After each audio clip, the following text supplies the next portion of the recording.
Madame, Messieurs, bienvenue à cette édition rétrospective de la semaine du Journal de la Ville que nous vous convions de suivre avec beaucoup d'attention.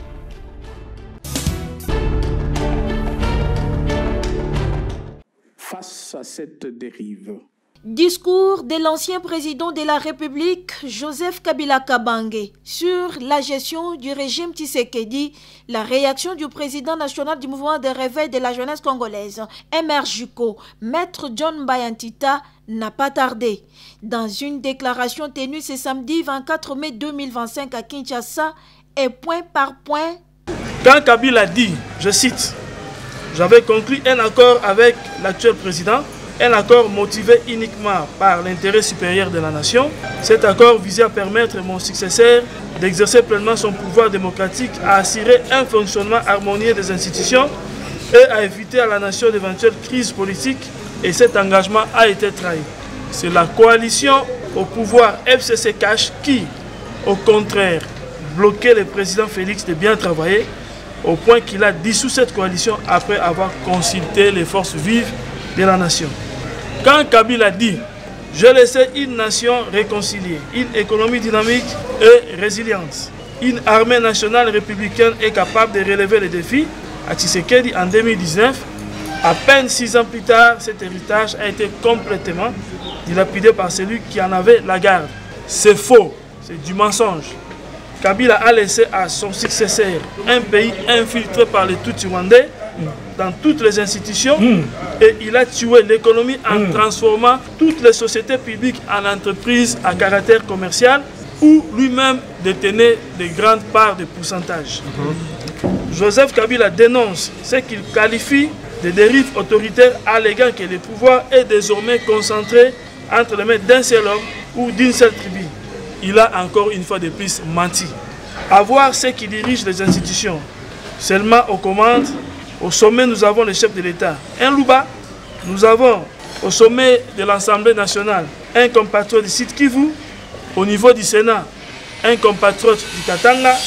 L'armée est dirigée par d'autres tribus. Donc, le président de la République actuelle a réellement planifié et pratiqué la géopolitique. En parlant d'une justice instrumentalisée, d'une économie en déclin, Kabila oublie que c'est sous son règne qu'il n'y avait pas de justice au pays. Il était le président tout-puissant. Il a réprimé les manifestations pacifiques, tuant des centaines de Congolais. Il n'a jamais été jugé. Le président national du MRJUCO félicite le Sénat pour la levée des immunités du sénateur à vie et ancien président de la République. Le MRJUCO félicite le Sénat pour avoir levé les immunités de Joseph Kabila, afin qu'il soit poursuivi par la justice militaire et réponde de ses actes.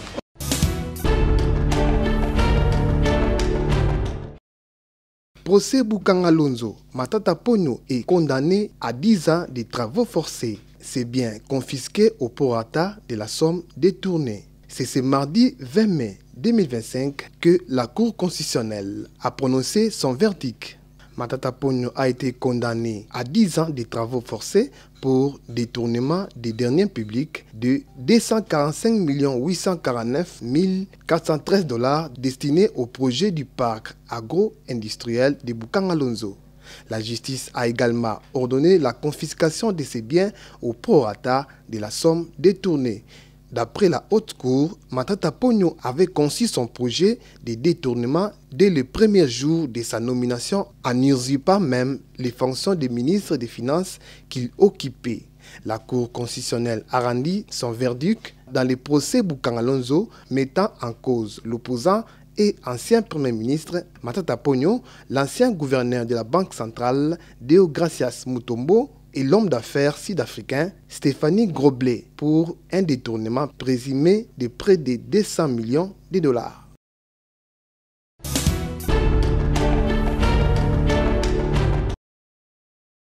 Le président de la République, Félix Antoine Tshisekedi, a reçu Le jeudi 22 mai 2025, à sa résidence de Mongalema à Kinshasa, Ba Aïssata Yaya, ministre conseillère à la présidence de la République de Mauritanie et émissaire du président mauritanien Mohamed Ould Cheikh El Ghazouani. D'après une dépêche de la cellule de communication de la présidence, Ba Aïssata Yaya était porteuse d'un message du président Mohamed Ould Cheikh El Ghazouani adressé à son homologue congolais Félix Antoine Tshisekedi Tshilombo. Les contenus de ces messages personnels n'a pas été révélé à la presse, fait savoir notre source. Cependant, Ba Aïssata Yaya a précisé que cet entretien s'inscrit dans le cadre du renforcement des relations bilatérales entre la Mauritanie et la République démocratique du Congo qui, à l'en croire, sont anciennes, solides, excellentes à préserver et à entretenir. Ces relations ne sont jamais interrompues, a martelé l'émissaire du président mauritanien. Toujours selon la même source, les chefs de l'État Félix Antoine Tshisekedi et Ba Aïssata Yaya ont évoqué d'autres sujets d'intérêt commun, notamment ceux qui se rapportent à la coopération dans les domaines de la pêche et du commerce. Signalons par ailleurs que la conseillère principale du chef de l'État au collège diplomatique douanière Catherine Bouilly et le nouvel ambassadeur de la RDC en Mauritanie, Eric Nindou Kibambe, ont pris part à cette audience.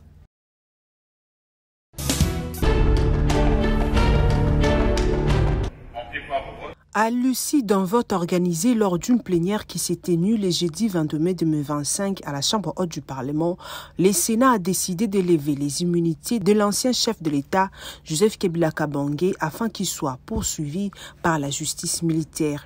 88 sénateurs sur les 96 votants ont voté pour la levée des immunités de l'ex-président de la République démocratique du Congo. Cependant, 5 sénateurs ont voté contre et 3 bulletins ont été déclarés nuls. Ces votes faisaient suite à la demande de l'auditeur général des forces armées de la République démocratique du Congo qui souhaite les poursuivre pour son présumé soutien à la rébellion du M23. Pour traiter cette demande, le Sénat avait mis en place une commission spéciale dirigée par le sénateur Christophe Lutundula. Au terme des travaux, tous les sénateurs membres de cette commission ont voté pour la levée des immunités de Joseph Kabila.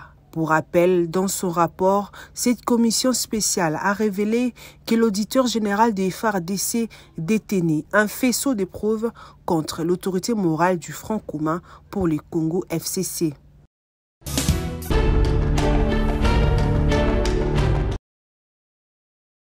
Continuité du contrôle parlementaire à l'Assemblée nationale. Le jeudi 22 mai 2025, c'était au tour du vice-premier ministre, ministre de l'Intérieur, Sécurité, Décentralisation Affaires coutumières, d'être auditionné par la plénière de la Chambre basse du Parlement en réponse à la question orale avec débat lui adressée au sujet des arrestations arbitraires, des tracasseries policières et de la présence des éléments de la police non identifiés ou enregistrés et non pris en charge par l'État congolais.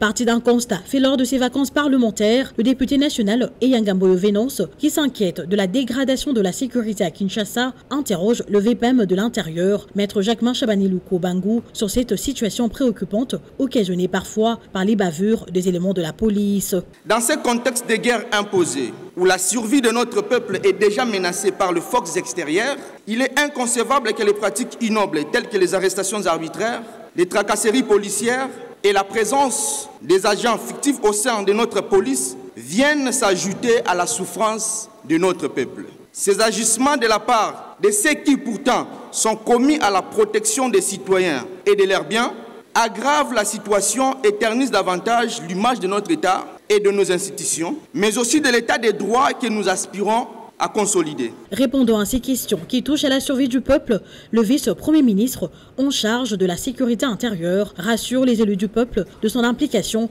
dans la sécurisation de la population et de leurs biens. Ayant fait de la lutte contre les antivaleurs son cheval de bataille, et cela se prouve par le renforcement de capacités de déploiement des inspecteurs sur toute l'étendue du pays en vue de mettre hors d'état de nuire tout policier malveillant, le projet de loi portant réforme de la PNC, présentement à la Commission Défense et Sécurité, pour examen approfondi, constitue une réponse aux questions posées, renseigne Maître Jacquemin Chabani. Le gouvernement de la République a initié l'opération Dobo qui se poursuit et aujourd'hui est étendue déjà sur 4 provinces province. Elle est étendue concomitamment avec les programmes de lutte contre la criminalité des commissariats de ces différentes provinces. Contre toute attente, cette opération est en train de traquer aussi certains policiers recalcitrants et indisciplinés. En attendant l'adoption par l'Assemblée nationale de la loi de programmation de la mise en œuvre de la réforme de la police nationale congolaise pour la période 2025-2029, le contrôle à l'improviste s'effectue pour mettre la main sur tous les éléments qui s'évertuent à tracasser la population. Pour l'étape des questions dirigée par le premier vice-président de l'Assemblée nationale, Jean-Claude Chilumbaye, c'est plus d'une quarantaine de députés nationaux qui se sont étalés sur l'installation des animateurs de certaines nouvelles villes, cas de Chabunda, de la délivrance de cartes des résidences étrangers, de l'intégration de militaires et policiers dans le régime contributif de la SENSAP à hauteur de 3% alors que leur rémunération est exonérée d'impôts, de l'insécurité grandissante à Lubumbashi et Boma, du conflit de chefs coutumiers dans les provinces, des phénomènes au Kuluna, Kinshasa et Mobondo sud-ouest du pays et de braquage, du recensement des agents fictifs et tant d'autres. Dans l'optique de satisfaire toutes les préoccupations des élus du peuple, le VPM de l'Intérieur a sollicité un délai de 48 heures, lequel délai lui a été accordé.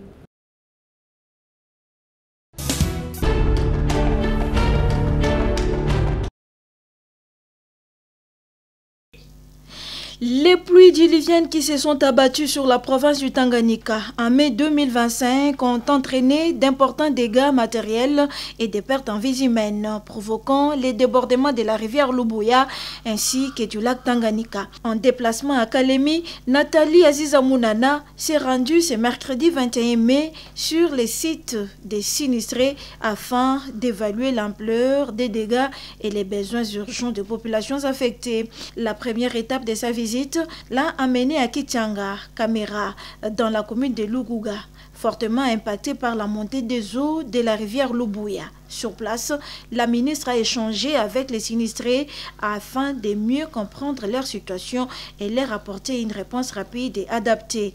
Après Luguga, le cortège ministériel s'est dirigé vers le camp Kalendula, situé dans la commune de Kalemi, où plus de 5000 déplacés internes ont trouvé refuge suite aux crues du lac Tanganyika.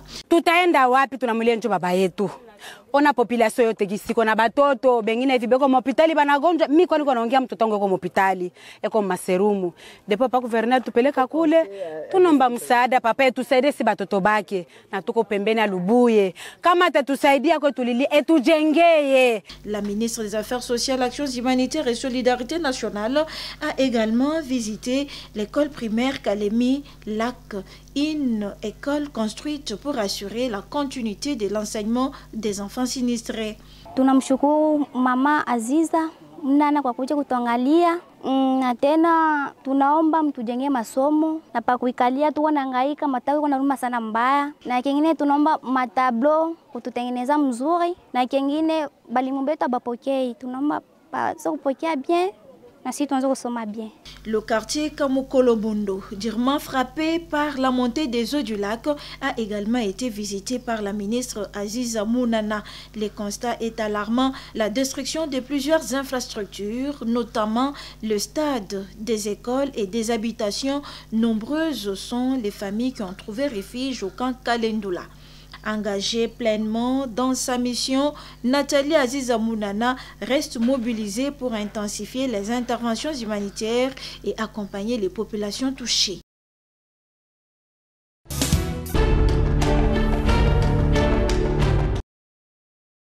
La ville de Kalemi, chef-lieu de la province du Tanganyika, touchée par une flambée de la maladie de choléra. Selon les autorités sanitaires, plus de 800 cas, dont 8 décès, ont été enregistrés dans la zone de santé de Kalemi. L'épidémie s'est accélérée ces derniers jours avec une centaine de nouveaux cas signalés quotidiennement. Selon les responsables sanitaires, cette recrudescence est en grande partie due aux récentes inondations qui ont provoqué l'écoulement des déchets des latrines vers les lacs Tanganyika et la rivière Lukuga, principale source d'eau utilisée par la population suite aux coupures répétées dans l'approvisionnement en eau potable par la Régie des eaux. Les autorités sanitaires appellent la population à la vigilance et au respect des mesures d'hygiène, tandis que des efforts sont en train d'être fournis par les autorités pour éradiquer cette épidémie.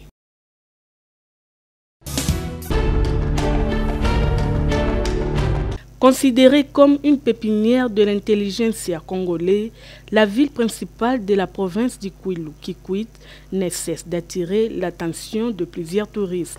C'est dans cette belle et magnifique ville que le monument de l'artiste congolais et patron du groupe Victoria Eleison, Jean Moubiala alias King Kester Emenea, est érigé, plus précisément sur l'avenue des Universités. Un tronçon désormais rebaptisé King Kester. Véritable lieu du tourisme, photos et vidéos y sont prises, de quoi garder de bons souvenirs.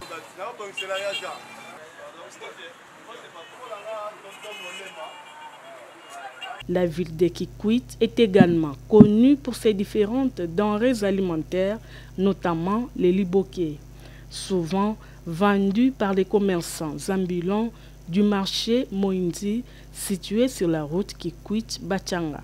Ici, les vendeurs et vendeuses ont de quoi apaiser l'estomac des visiteurs. Sur place, les liboké de différentes sortes, soit poissons ou animaux sauvages tels que les souris et autres, sont préparés et vendus à un prix abordable à partir de 2000 francs congolais, tel qu'il nous explique. Côté autoté kaka, tosombaka mbisi na mai. Totoki 2000, tosombaka pe 2000. Ya 3000 pesa. Awa tozana wenza muyi. So leika koi, avoko makarefu, adibula babenga ngo muyi. Tozana babiza awa tous les mbisi toteka na biso za nyama zamba pe awa toteka na biso. Toteka na prix ya bien ba maman batuma pe batuma na système bo ya bien. So le il faut zonga kaka. Kweza kitoko fo. Ya 3000 ezalaka ya 2000 ezali. Bon. Ya 6000 pe ezalaka po mbisi za qualité na qualité. Oh weza muinzi.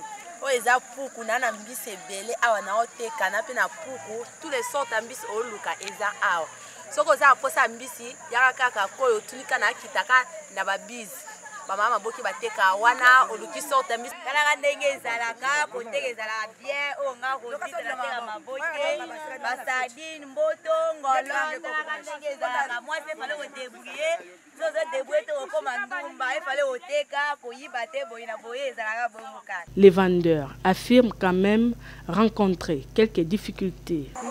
Na tozana posa ba moftike pona bangungi esika tolala bangungi pe tungisa biso mama makasi tozala pe na posa pe bandobo pe ezala ngo ebele bamson ezala ebele bafile pe na nde totoka.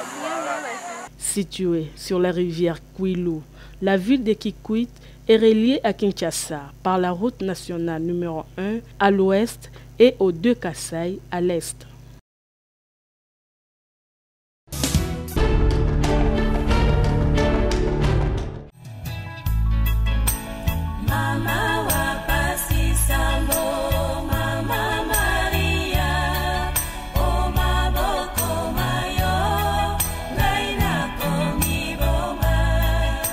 Les sœurs franciscaines missionnaires de Marie, région Marie médiatrice, ont la profonde douleur d'annoncer aux supérieurs majeurs, aux frères et sœurs, que, dans sa bonté divine, le Seigneur a voulu rappeler à lui la servante Edioba Nyaboyoyi Sophie FMM le dimanche 18 mai 2025 au centre médical Diamant dans la commune de Ngaliema, des suites d'une longue maladie.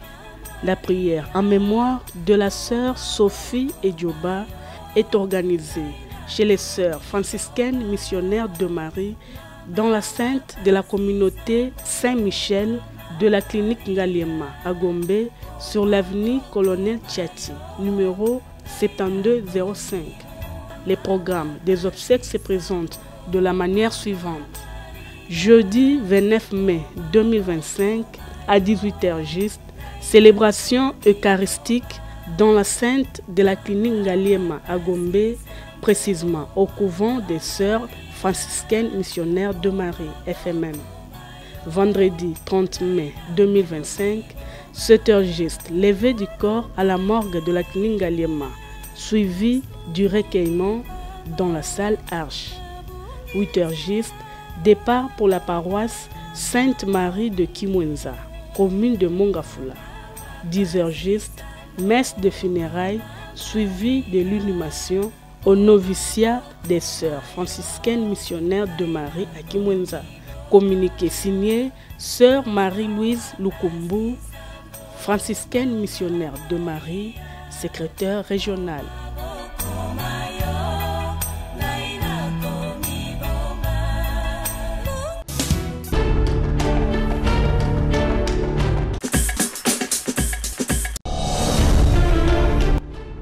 C'est par ici que s'achève cette édition rétrospective de la semaine. À toutes et à tous, merci de nous avoir suivis.